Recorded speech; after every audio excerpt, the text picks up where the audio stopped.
One of those days where you have the clouds, you have breaks of blue sky and sun, and of course, you also have rain. But we're going to start tonight actually taking a quick look out at the tropics because we do have a couple of areas that are starting to stir to life. The closest one to us actually is not a whole lot. Notice the area that's highlighted in yellow is where we could potentially see a bit of development in the next few days, but note the chance for development is very low. It's 20% right now, but this is the closest thing to us.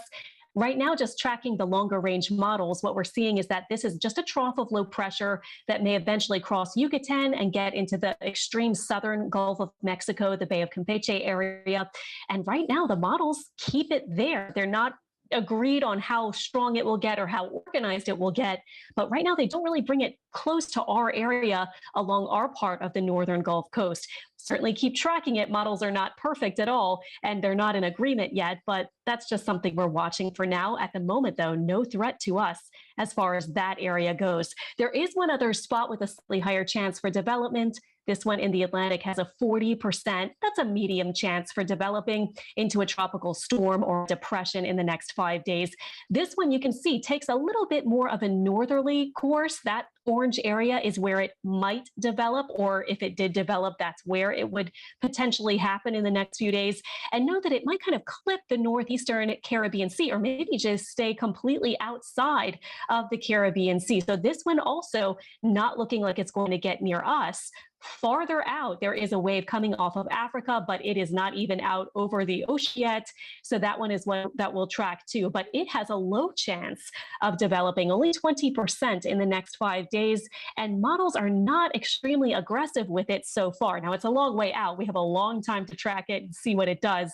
But again, at this point, models are not really doing too much with that one. So 3 spots to watch, but 0 threats here, and actually not even a high chance for any of these to develop at this point. Now we're tracking it. This is the time of year where we need to track things, of course, as things do tend to get more active right around now. But just tracking very quickly how active we are this year compared to this time last year. We've had 3 named storms. That's been the same since Colin ended in the beginning of July. Last year at this time, we had 10 named storms, including 4 hurricanes and 1 major hurricane. And of course, we had Ida actively out there at this point 1 year ago. It was not quite a major hurricane yet, but it was set to become so in the next couple of days 1 year ago. So again, this point in the year, we are not seeing any threats to our area, certainly no immediate threats at this point. So I think we'll all take that as we go, and we'll keep you updated. But those spots that we're watching, just not looking at this point like they are set to bring any sort of effects to us. Now, looking outside in the New Orleans area right now, we do have the clouds. You can see our radar getting a little quieter right now as we've seen showers and storms mostly come to an end.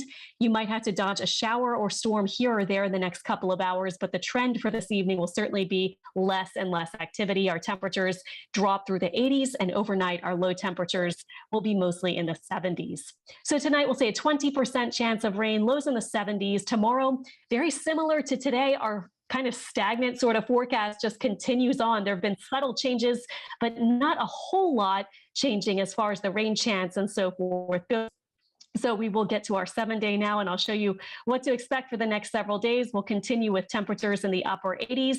Tomorrow, about a 50% chance for scattered rain. And then Monday and Tuesday, we may see another little surge of some moisture. So that may bring rain chances up just a touch. We'll say about 60% Monday and Tuesday.